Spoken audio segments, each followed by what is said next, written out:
What's up, y'all? It's your boy 12 Kyle from the Rap Soul Podcast. I want to thank each and every one of you for tuning in as you do each and every week. I really do appreciate it. I also wanted to offer a programming note. This particular episode, the Rap Soul Podcast Classic, is an old episode.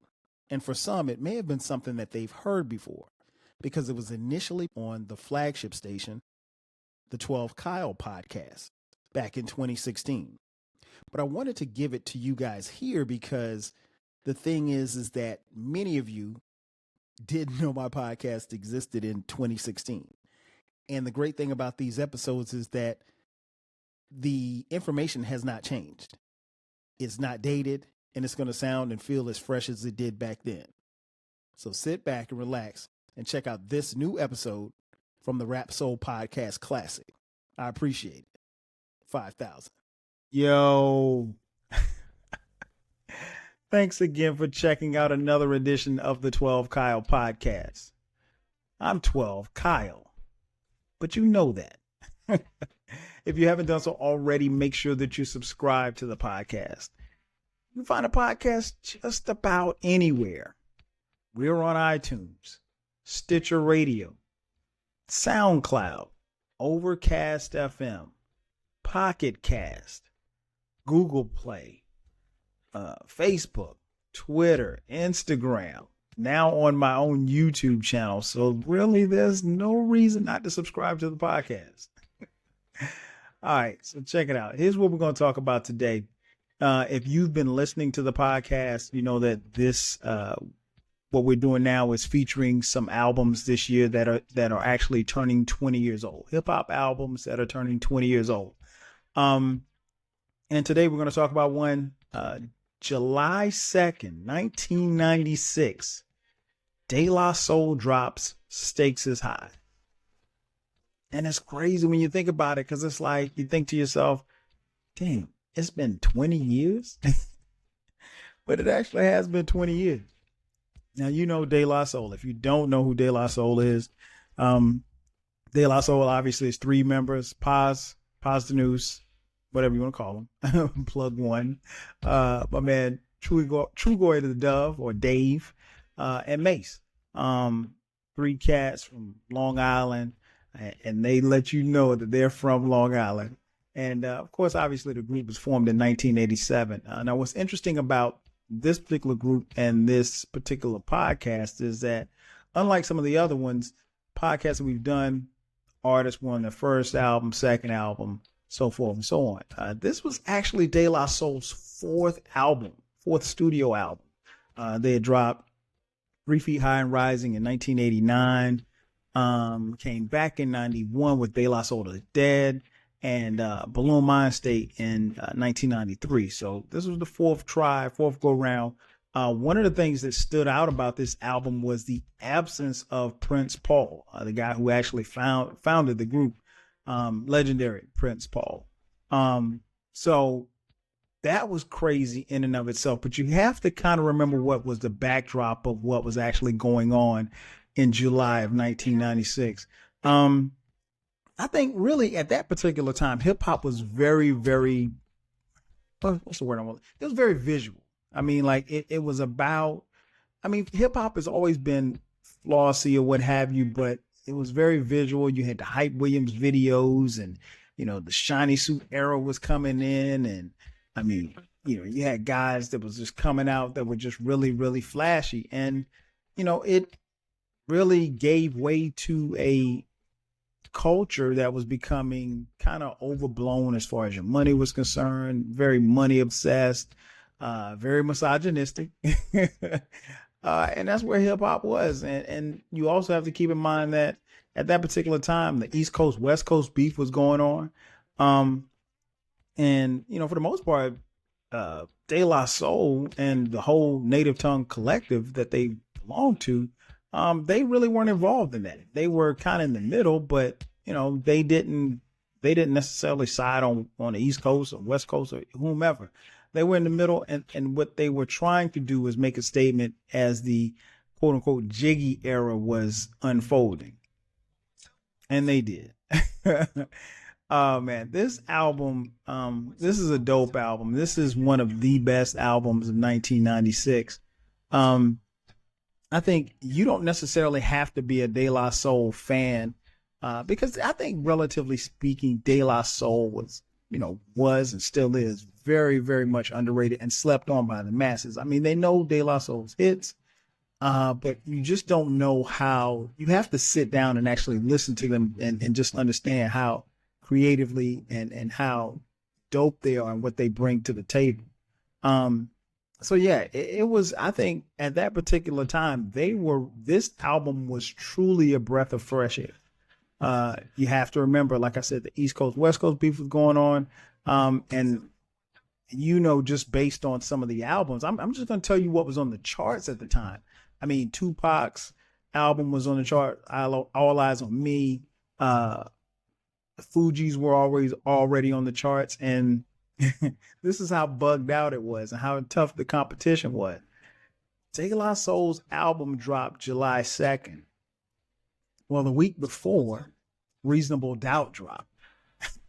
And the same day that Stakes is High dropped, Nas dropped It Was Written. Are you serious? So you talk about competition. So but that was good because we had all of this kind of music coming out, and it was really, really fueling the genre. Now, if you want to take a look and see where, I think some of the stellar attributes to this album happen, I think you got to start with the production. Now, to their credit, and I don't think they get enough credit, but most of this album was self-contained, meaning that it was produced by De La Soul. And so that, again, in and of itself was kind of a break because, again, they didn't have the legendary Prince Paul on this one. And he had worked with them on their previous 3 albums. So, if you go into it, if you think back to that time, if I told you a month before the album's coming out, hey, yo, De La Soul's going to drop a new joint, but Prince Paul ain't going to be on it. I mean, like, you'd be looking like you're crazy because he was heavily involved in all of the 3 projects prior to this album. So you don't have Prince Paul, but De La Soul produces most of the album. You also got help from Spearhead X, OG, my man Skef Anselm, and the legendary, in my personal opinion, the greatest hip hop producer of all time. Rest in peace, Jay Dilla. Yes. That's my man. So I thought the production, man, it really, really flows well throughout the album. And I think one of the things that kind of stands out is that the production, for as dope as the production is, it does not override what they're talking about lyrically. And De La Soul used this platform basically this album more or less was a mirror, if you will, to show hip hop where it was at the time and where it was actually going. And I think when you're speaking and you're diving into the lyrics, I think sometimes it's easy to get lost, particularly if you have a dope beat, because a lot of times first thing people going to hear is the dope beat. They're not going to be checking for your lyrics. But that didn't happen. I think for them, this was a perfect blend of dope lyrics and dope sounds. And, it was the beats just raw, but they were tight. I mean, like they were very, very unique, very, a lot of samples. The samples were really, really smooth, jazz influence, soul influence.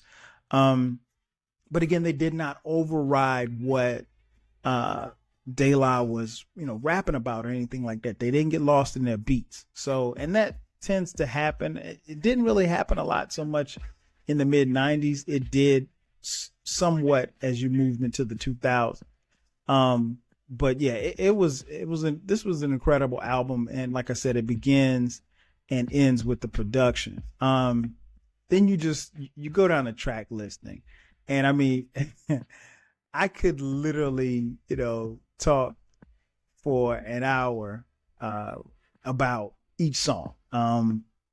I won't for the sake of time, but but it's an incredible album, man. I mean, first the album starts off with the intro. Um and I thought the intro was really, really cool because if you listen to the intro starts with snippets, and it's just dialogue of people who were talking about the first time that they heard KRS One's Criminal Minded. And in my opinion, Criminal Minded is one of the probably top 10 hip hop albums of all time. Right. So you got that. And that was really, I thought that was dope at the time because it was their way of paying homage to KRS One, an MC who, preceded them. And now keep in mind, this is 1996. So, and they came out in 87. KRS had already been out, but, you know, technically he's one of their contemporaries, but they're still showing him love. And I think and that's really what hip hop was about, particularly in 1996. If you could show that love and continue to, push the culture, if you will. So then you move on to the next song, Super MCs. The chorus alone brings you, I mean, it's a tight beat. Nice samples from, I think they sampled Run DMC, sampled Lottie Dottie, a couple other songs too as well. Adventures of Super Rhyme by Jimmy Spice. So I'm getting sidetracked here.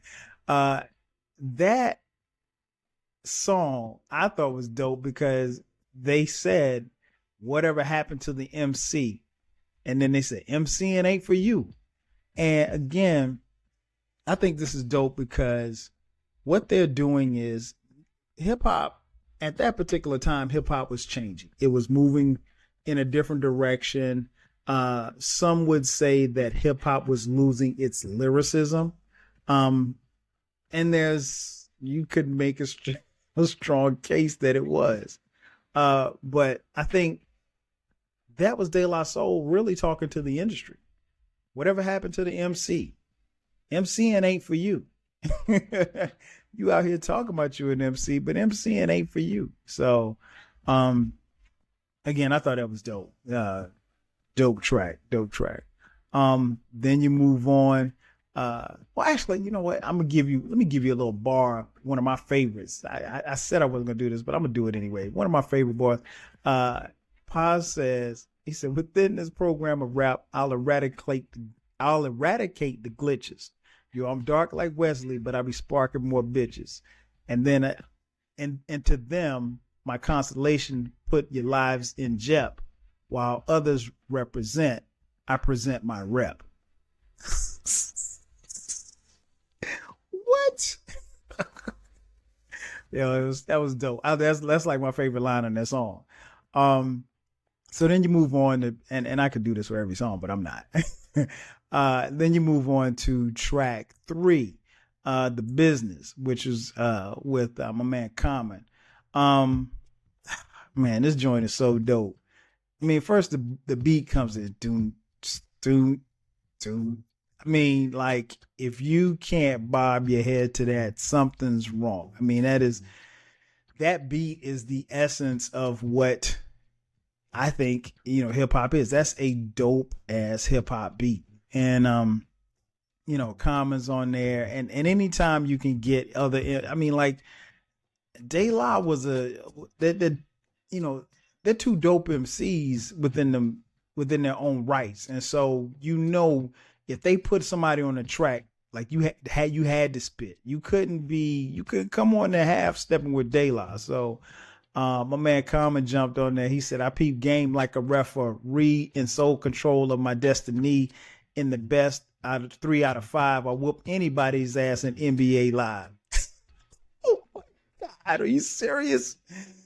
NBA Live was the joint in 1995-96. I personally spent many hours playing NBA Live, and I pretty much whipped everybody's ass that I played.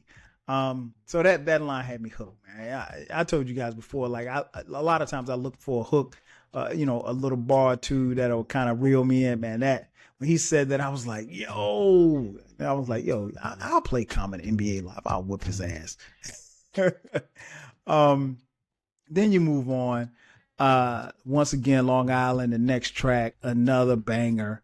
Then you get to number 5, then in it, man. Then in it is like it is the quintessential De La banger, man. It's one of those joints where like you'll hear it, like you can hear it at like 10 o'clock, and then like 2 o'clock, it's still in your head. You're like, then in it, what, then in it. That's my joint. And again, I could break down every facet of the song, but I don't want to make a I don't want to make a 2-hour podcast. Then the next song is The Breaks. Another type when they kind of pay homage to using the sample from Curtis Blow's The Breaks. I mean, man, it's so many. When you listen to that song, it's so many bars in that one where you just, I mean, those guys they hook you in. Plug 1 and 2, man. I mean, what can I say? I could go on and on about that track. Dog Eat Dog is the next track. I always thought this was funny because the little dog barking in the background. Now, the first couple of times I heard it, I'm gonna be honest, I didn't like. I was like, "What is that noise?" I was like, "Is that a dog?" And I was like, I don't know about this one. So this was a song that I didn't particularly care for and didn't really understand how it was on the album at my first couple of listens. After that, I was like, yo, I like this. Then the next track after that is track 8. And we go to, and that's Baby, Baby, Baby, Baby, Oh Baby. Another one. I mean, like this one it's a different kind of track, but you have to actually sit and listen to it. And I remember, the first time I heard it, they drop a couple of jewels in it, and like they kind of fly over your head. And then you realize like there's a part where, I think it was Dave. Yeah. Dave was talking about what he was talking about. No, I'm sorry. It was Paz. It was Paz News. He was talking about Biggie. It was kind of like, for lack of a better term, a subliminal diss. He was kind of like talking about Bad Boy, because at this particular time, Bad Boy was running hip hop. Biggie was still alive at the time, and so was Tupac. But this was their battle going back and forth or whatever like that. And to be honest, I don't know if Biggie ever took offense to it. But he kind of, if you listen to the track, and I'm not going to spoil it for you, but I mean, you should know the track, but, but yeah, listen to it. And, Paz, he kind of took a little swipe at Biggie. I like that joint though. Next track number 9, Long Island Degrees. One thing I loved about De La is that they really, really put on for, where they were from. They let everybody know that they were from Long Island. And I think that was interesting because, like, at that particular time, I mean, we had EPMD, we had Rakim, but and De La, but there weren't really. I mean, I guess I'll put it like this: if you weren't from the tri-state area, like you heard of Long Island, but you didn't know like where the hell Long. I mean, unless you're like a geography buff like me. You didn't know what the hell Long Island was. Like, you knew it was in New York, but I mean, you didn't know. So, but I thought that was really, really cool because at that particular time in hip hop, all of the MCs that were coming out, they were either from Harlem or, I mean, a few from Harlem, but they pretty much was from the Bronx or Brooklyn, Queens. And like I said, there were some from Long Island, not a lot, but they really, really put on for Long Island. Next track, Better Listen. Better Listen was different, man, because it dealt with a topic that really, really wasn't explored in depth back then. Women. I mean, it really, really dealt with women. So I think when you listen to that track, damn right, you better listen. I think, man, that track is a good track, man. And they really talk about how, how a woman can be pursued and then how she reacts to a man pursuing her and so forth and so on. And then, it's witty and there's spitting rhyme and there's spitting game to it too at the same time. So, love that track. Next one of my favorite tracks on the album, It's So Easy, man, with the lazy type horns. Oh, man, that song. I could go bar for bar in this one. It's So Easy. It's one of my favorite De La Soul songs. Um, Not my favorite, but it's one of my favorites. But a dope song. Then you got Four More featuring Johnny. And Johnny at the time was, had they come out yet? I'm not even sure if they had come out yet. If they did, I think they did. I think they came out right around that time. But that was good. I thought that was a good look putting them on the song. Another tight song. Then you get the track 13, the Big Brother beat. Man, when I say bars, I mean bars. This one features Mos Def, and for a lot of people, not for me, but for a lot of people, this was the first time that they heard Mos Def on a track. I'd heard Mos Def prior to this, but this was the first time for a lot of people that Mos Def was exposed to the masses, and he ripped it. I mean, he tore it up, man. Great track. After that, Down Syndrome, Pony Ride. Then you come to the title track of the album, Stakes is High. This song is my favorite song on the album. I would say it's my favorite De La Soul song. Man, and again, I could go bar for bar, but I'm gonna hit you with this.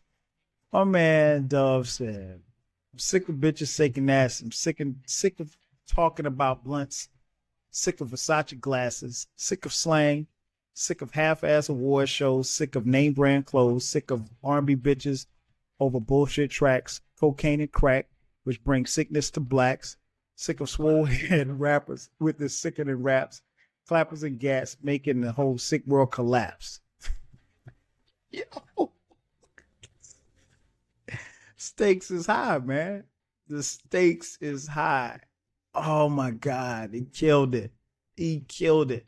That whole that whole song, man, and obviously another reason why I love the song. The beat is crazy, produced by the late great Jay Dilla. That particular song, I think, was basically the blueprint for what they wanted the album to be, and then what they were saying to hip hop. Stakes is high. We're at this album basically was saying, like, look, we're at a crossroad. We either got to get it right. We got to either step our game up, or we got to get it right. We got to get back to, spitting and having a good time and putting out this great music, or, we're going to lose it. And to some degree, this was a staple in what hip hop was supposed to be, in the direction it was supposed to be going. And, for lack of better terms, in a lot of ways, it went in the other direction. This particular song is, like I said, my favorite song, man.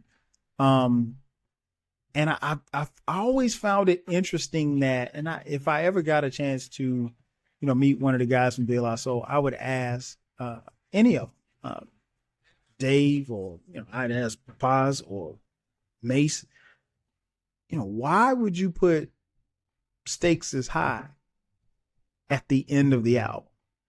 I always thought that was interesting, and I mean, like, from a fan's perspective, I love it because it became, like I said, one of my favorite songs. But it's at the end of the album. There's only one other track, which is Sunshine, which is a great closure to the album, I think. But man, I would like to know that, because I think there has to be some reason, because normally when you have, like, I guess, like, a lead song, and this song obviously was released and they did a video for it, so forth and so on. But yeah, it was on the album. It was actually track 16 of 17. So I thought that was interesting. So yeah, that is like I said, man, incredible song, incredible closure to an incredible album. I tell you what, we're going to take a quick commercial break, come back, and I'll tell you why I think this album's relevant, and what impact it had on 1996. Hang on a second. We'll be right back in a second. Was there a particular song or artist that made you feel like this is what I want to do? Like I want to rhyme. In the early days, man, it was just such a phenomenon. You did it. It was just like breakdancing. Like you had to do it. And then all of a sudden, whoever was really good at it, they kept doing it. So it was kind of like that for us. I think it's like everyone, it just touched when from, super rapping with Grandmaster Flash on to like, whether King Tim or Sugar Hill Gang, when it just came about and you heard the tapes and people DJing, you just wanted to do it. You know what I'm saying? You wanted to be a part of that. I mean, I don't even know if they felt that way. Like, even when it really first approached, it wasn't even MCing. I wanted to DJ. Like, the DJ was the man. Like, being able to cut and listen to tapes, you cutting back and forth, and someone on mic was just doing echoes. So, like, I wasn't even really thinking from a lyrical standpoint. But hip hop just touched you like that. And when you realize, when a friend of yours will be like, yo, you beatbox well, or yo, you can DJ well, then you start getting that positive affirmation, like, yo, okay, let me keep trying it and let's see where we can go with it.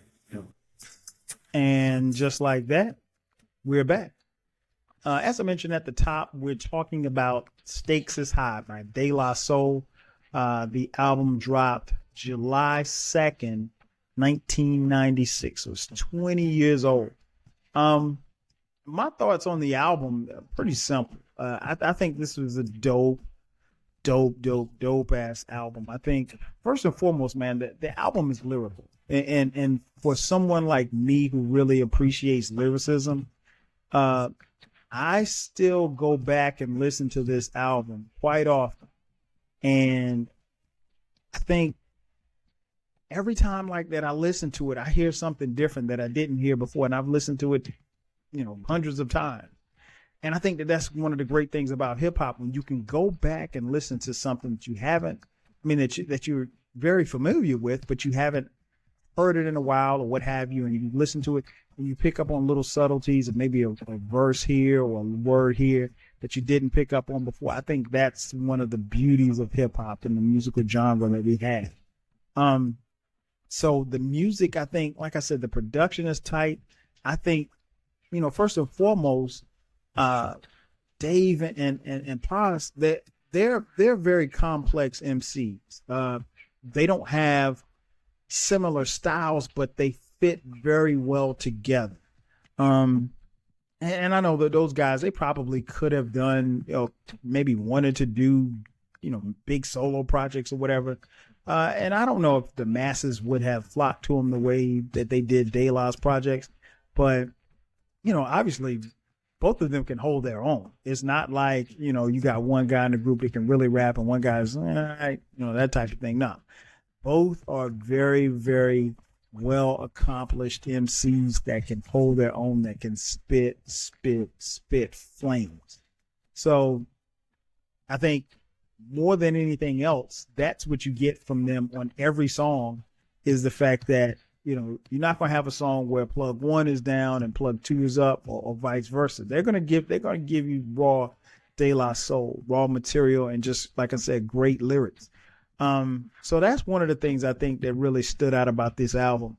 I think part of the reason why it's as relevant as it is and as it was in 1996 and how it is today is because, like I mentioned earlier, De La Soul, with this album, they basically held a mirror up and they said, look, even, and again, like I said, you look at some of the songs and there was a couple of references.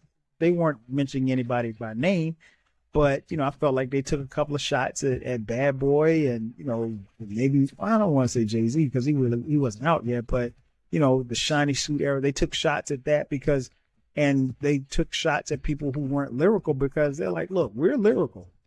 This is what hip hop was about. If you want to listen to that, hey, be my guest, but we're going to show you what the industry is turning into. And, they, in a lot of ways, De La Soul with this album, it was a cautionary tale as to where we were headed, where we were getting away from lyricism and we're getting more into the commercialization of, hip hop. And, unfortunately we took that turn and, we've been we've been turning ever since.